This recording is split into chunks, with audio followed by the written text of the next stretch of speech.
Welcome back to Myths and Misadventures from the National Hellenic Museum. My name is Cairo, and I am your storyteller. And in this series, I share a story or several about the gods, heroes, and monsters of Greek mythology.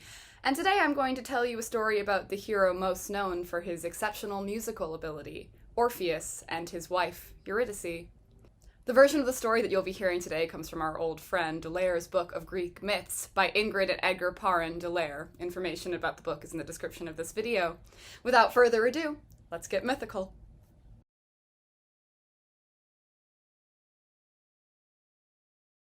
The 9 muses were the daughters of Zeus and the Titaness Mnemosyne. Their mother's memory was as long as her beautiful hair, for she was the goddess of memory and knew all that had happened since the beginning of time.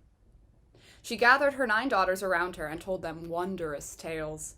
She told them about the creation of Earth and the fall of the Titans, about the glorious Olympians and their rise to power, about Prometheus who stole the heavenly fire, about the sun and the stars, and most of all, about the greatness and wisdom of their father, Zeus. The 9 muses listened to her with wide, sparkling eyes, and turned her stories into poems and songs that would never be forgotten. Apollo, the god of music, trained them and taught them to sing harmoniously together. He led the choir of the muses through the halls of Olympus and over the slopes of Mount Parnassus, and their music rang so pure and fine that even the songbirds fell silent to listen. Each of the muses had her own special art. Calliope, the muse of heroic poetry, was first among them. She had a mortal son named Orpheus, and he sang almost as beautifully as the muses themselves. When he was grown, he left his mother and his 8 loving aunts, and went to live in his father's kingdom of Thrace to bring the joy of music to the earth. His voice rang so pure and true that the fiercest warriors put down their swords, and beasts lay spellbound at his feet. Trees pulled up their roots to move closer, and even the hard rocks rolled up to him. Orpheus's music was joyful and gay, for he was in love with Eurydice, a sweet young maiden, and she loved him in return.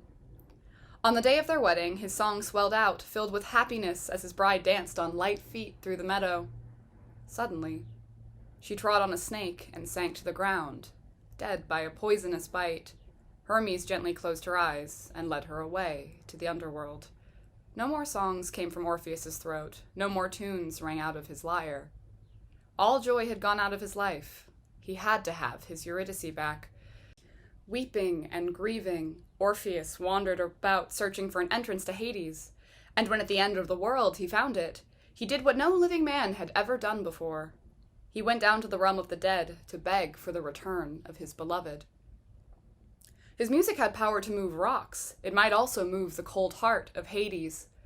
Hope gave him back his songs, and playing and singing, he walked down the dark, steep path. His silvery voice floated down through the dark like a gentle summer breeze, and its magic moved the iron gates of Hades. They sprang open and let him in, and Cerberus, the 3-headed watchdog, lay down at his feet and let him pass. The whole dark underworld stilled and listened to Orpheus's music as he entered the realm of the dead, singing about his great love, begging to have Eurydice back. The fluttering souls hushed. Those condemned to eternal pains stopped groaning, and their torturers, the avenging Furies, dropped their whips and wept tears of blood. Hades, the pitiless king of the dead, sat on his black marble throne with Queen Persephone at his side. Even he was so moved by the music that tears rolled down his sallow cheeks, and cold Persephone sobbed. Her heart was so touched that she turned to her husband and begged him to let Eurydice go back to the sunny world above.